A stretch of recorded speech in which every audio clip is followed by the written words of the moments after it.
Bonjour à tous. Je vais vous parler d'un truc qui change absolument tout dans vos relations avec les femmes. Vous savez, parfois vous êtes avec une femme, tout se passe super bien, et d'un coup, plus rien. Elle devient distante, moins intéressée, vous manque le respect souvent. Et vous vous demandez, mais qu'est-ce que j'ai fait? La vérité, c'est que ce n'est probablement pas ce que vous avez fait, mais ce que vous avez dit. Et non, je ne parle pas de ces erreurs évidentes comme les remarques déplacées. Je parle de ces choses que la société nous pousse à dire, ces vérités qu'on pense être bonnes à partager, mais qui en réalité tuent l'attraction en quelques secondes.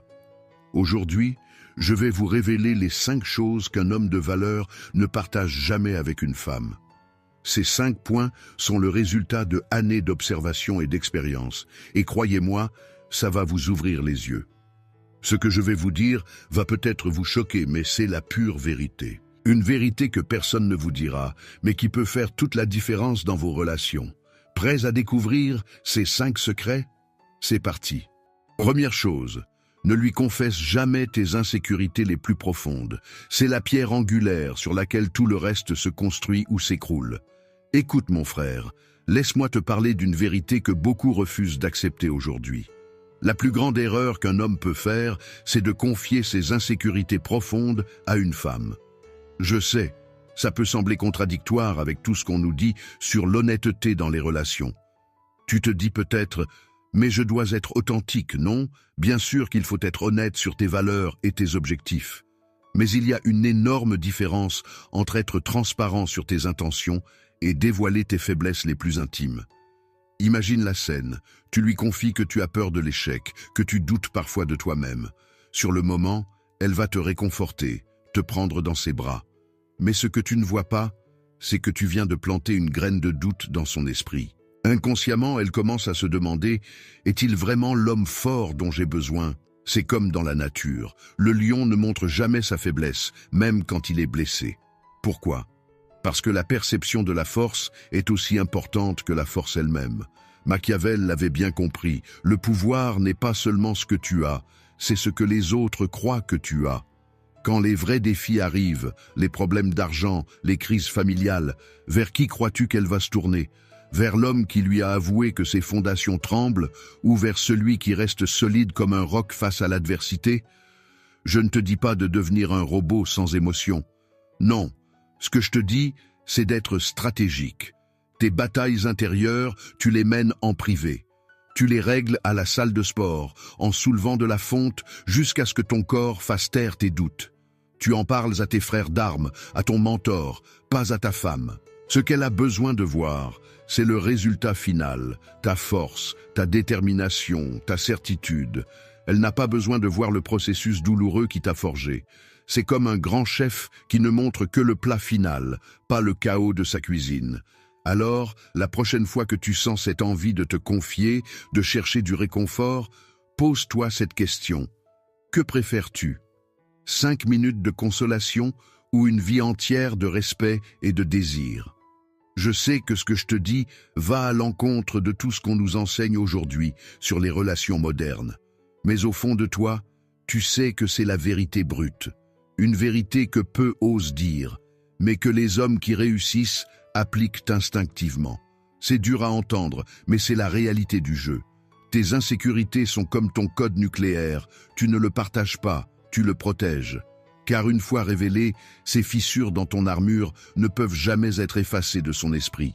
Erreur numéro 2. Parler constamment de ton passé avec d'autres femmes. Écoute bien ce deuxième point crucial. Ne parle jamais de ton passé avec d'autres femmes à une femme. C'est un piège classique que tu vas forcément rencontrer. Tu sais cette fameuse question qui arrive toujours avec un petit sourire en coin. Avec combien de femmes as-tu été? C'est un véritable piège, mon frère. Peu importe ta réponse, tu perds. Si tu annonces un chiffre élevé, elle va te cataloguer comme un coureur. Si tu donnes un chiffre bas, elle va douter de ta valeur, de ton expérience. Dans les 2 cas, tu lui donnes des munitions qu'elle pourra utiliser contre toi plus tard. Mais comprends bien ceci, elle ne se soucie pas vraiment du nombre. Ce qui l'intéresse vraiment, c'est ta réaction face à cette question. Elle veut voir si tu perds tes moyens, si tu deviens nerveux, si tu te justifies. Elle teste ton cadre, ta solidité. il y a deux façons intelligentes de gérer cette situation. La première, c'est la réponse mystérieuse avec une touche d'humour. La deuxième, c'est la réponse directe qui discrédite la question elle-même. Par exemple, tu peux dire « J'ai eu assez d'expérience pour savoir exactement ce que je cherche. Ça montre que tu as des standards élevés. » Ou alors, plus direct, « Mon passé ne définit pas notre futur. Ça établit immédiatement un cadre sérieux. » L'essentiel, c'est de ne jamais donner de chiffres précis. Le vrai coup de maître, ce n'est pas de mentir, c'est de dévier la question avec élégance. Tu gardes le contrôle de la conversation sans tomber dans son piège. Retiens bien ça, ton passé t'appartient. Ce n'est pas un sujet de discussion, et certainement pas quelque chose que tu dois justifier. Un homme de valeur garde certaines choses pour lui, et son histoire avec les autres femmes en fait définitivement partie. Numéro 3. Ne révèle jamais ta situation financière exacte à une femme. Combien tu gagnes, combien tu as exactement sur ton compte. Écoute attentivement ce troisième point, c'est crucial. Ne révèle jamais ta situation financière exacte à une femme. Quand elle te demande « Que fais-tu dans la vie ? Tu gagnes combien par mois ou tu t'en sors bien ?» Ce n'est pas une simple conversation anodine. C'est une évaluation, une analyse de ton potentiel. Voici pourquoi être trop précis sur tes finances est une erreur stratégique majeure. Si tu gagnes peu, tu risques d'être catalogué comme un homme aux possibilités limitées. Si tu gagnes beaucoup, tu peux rapidement devenir un distributeur automatique à ses yeux, et ses attentes vont s'envoler. Tu sais, Machiavel donnait déjà ce conseil aux princes, ne jamais révéler l'étendue exacte de leur trésor. Pourquoi ? Parce que la perception du pouvoir est souvent plus importante que le pouvoir lui-même. Elle n'a pas besoin de connaître le solde de ton compte bancaire. Ce qu'elle doit percevoir, c'est que tu es un homme avec une vision claire, une direction. Au lieu de balancer des chiffres, donne-lui une perspective. Dis quelque chose comme « Je me débrouille bien pour prendre soin des miens et je construis quelque chose de plus grand pour l'avenir. » Dans le jeu de l'attraction et des relations, ces informations financières sont comme des armes. Et un bon stratège ne donne jamais ses armes à l'autre camp. Que tu gagnes 2000 ou 20 000 par mois, garde ça pour toi. Ce n'est pas de la malhonnêteté, c'est de la discrétion intelligente. N'oublie jamais, dès que tu commences à parler chiffres exacts, tu changes la dynamique de la relation. Tu passes d'un homme mystérieux avec du potentiel à un livre ouvert dont elle peut facilement évaluer la valeur. Garde cette part de mystère, c'est un atout précieux dans toute relation. Erreur numéro 4. Raconter en détail comment d'autres femmes t'ont trahi dans le passé. Écoute-moi bien, le quatrième point est absolument crucial. Ne raconte jamais en détail comment d'autres femmes t'ont trahi dans le passé. C'est une erreur fatale qui transforme instantanément un guerrier en victime aux yeux d'une femme. Je sais exactement ce qui se passe dans ta tête. Tu te dis, si je lui raconte comment mon ex m'a trompé ou comment on m'a utilisé pour mon argent, elle verra que je suis honnête, vulnérable. Elle aura de l'empathie et se dira qu'elle ne me fera jamais ça. Ça semble logique, n'est-ce pas? Mais c'est un piège mortel. La compassion qu'elle pourrait ressentir est temporaire, mais le doute que tu plantes dans son esprit est permanent. Dans le tribunal de l'attraction, tu ne te présentes pas comme un survivant honorable, mais comme une victime. Et laisse-moi te dire une vérité crue. Dans le code génétique d'une femme, l'attraction pour la victimisation est pratiquement nulle. Son subconscient, cette partie primitive et brutalement honnête qui gouverne le désir, ne va pas penser « Oh, le pauvre, comme il a souffert ». Non, elle va se demander « Pourquoi ces femmes l'ont-elles trahi? Qu'ont-elles vu que je ne vois pas encore? Y a-t-il en lui une faiblesse qui le rend facilement jetable ?» Bien sûr, elle ne te dira jamais ça en face. Elle te réconfortera gentiment, mais la graine du mépris sera déjà plantée. Tu n'es plus l'homme fort qu'elle cherchait à conquérir, tu es devenu un projet de réparation. Et crois-moi, une femme peut aimer rénover une maison, mais elle ne veut pas avoir à reconstruire son homme. Pense comme Machiavel. Imaginerais-tu un roi se lamenter publiquement sur les conspirations qu'il a subies? Non, le prince intelligent apprend en silence de la trahison, renforce ses défenses, élimine les menaces sans faire d'histoire et projette une image encore plus implacable qu'avant. Tes trahisons passées sont des médailles de guerre qui t'ont rendu plus fort, plus sage, plus sélectif. On les porte avec dignité, dans le silence. on ne les exhibe pas comme des lambeaux ensanglantés pour susciter la pitié. Si le sujet de tes relations passées vient sur le tapis, ne mens pas, mais redéfinis la narrative. Au lieu de dire « elle m'a trompé et brisé », dis plutôt « cette expérience a été essentielle pour m'apprendre la valeur de la vraie loyauté. Grâce à ça, je sais aujourd'hui exactement ce que je ne tolère pas et ce que je cherche chez une compagne. » Tu vois la différence? Dans le premier cas, tu es l'homme qui a été blessé. Dans le second, tu es l'homme qui a utilisé le feu pour se forger. Ton histoire t'appartient. Chaque trahison, chaque coup est une marche, mais seulement si tu choisis de t'en servir pour monter, pas pour t'asseoir dessus à pleurer. En partageant le drame, tu l'invites à te voir comme quelqu'un de fragile. En partageant la sagesse tirée du drame, tu l'invites à admirer ta force. C'est aussi simple que ça. Retiens bien ceci. Tes cicatrices sont les preuves de tes victoires, pas des sujets de conversation pour gagner de la sympathie. Un homme de valeur transforme ses blessures en sagesse, pas en histoire pour apitoyer les autres.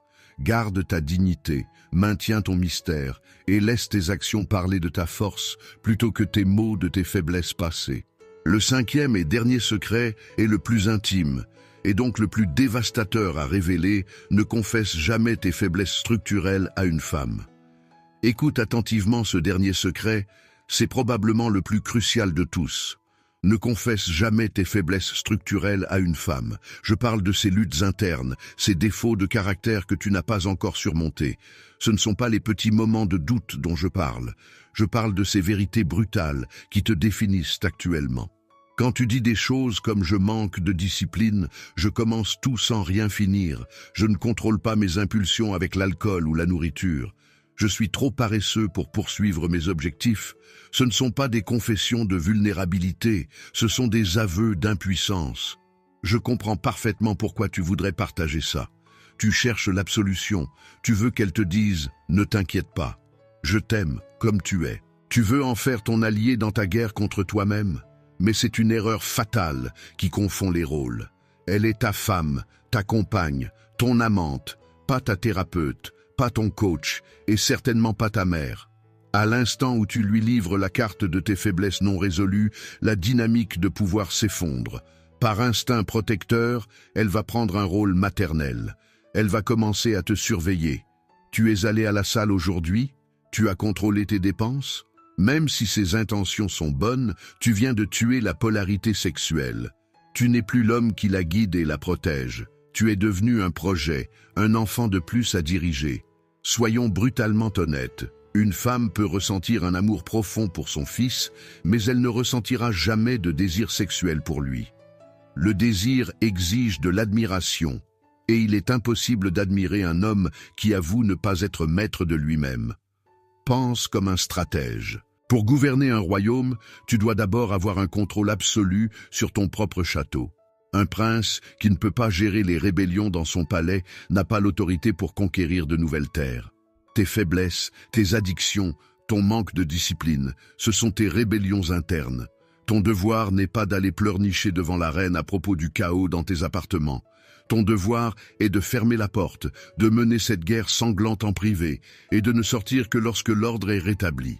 Le travail se fait dans l'ombre pour que les résultats brillent à la lumière. Ne dis pas « j'essaie d'arrêter de procrastiner ». Laisse-la remarquer que ton business grandit, que tu te lèves plus tôt, que tu respectes ta parole. Ne dis pas « je veux me mettre en forme ». Laisse-la voir ton corps changer au fil des mois. Les actions sont le seul langage du véritable pouvoir. Le respect ne se mendie pas, il s'impose par l'exemple silencieux de la maîtrise de soi. Une cicatrice raconte une histoire de victoire, mais une blessure ouverte montre une faiblesse actuelle. Apprends à faire la différence. Tu peux parler d'une difficulté que tu as surmontée dans le passé, car c'est une cicatrice. Mais ne montre jamais une blessure qui saigne encore. Retiens bien ceci, tes batailles internes se gagnent en silence. Laisse le monde voir uniquement tes victoires, jamais tes combats en cours. Voilà les gars, vous avez maintenant ces 5 secrets essentiels. Ce sont des vérités que j'aurais aimé connaître il y a des années et qui m'auraient évité beaucoup d'erreurs. N'oubliez pas, être un homme de valeur, c'est aussi savoir garder certaines choses pour soi. La vraie force est dans la maîtrise de soi, pas dans le besoin de tout révéler. Si cette vidéo vous a aidé, lâchez un like, partagez avec vos potes et activez la cloche pour ne rien rater. À très vite.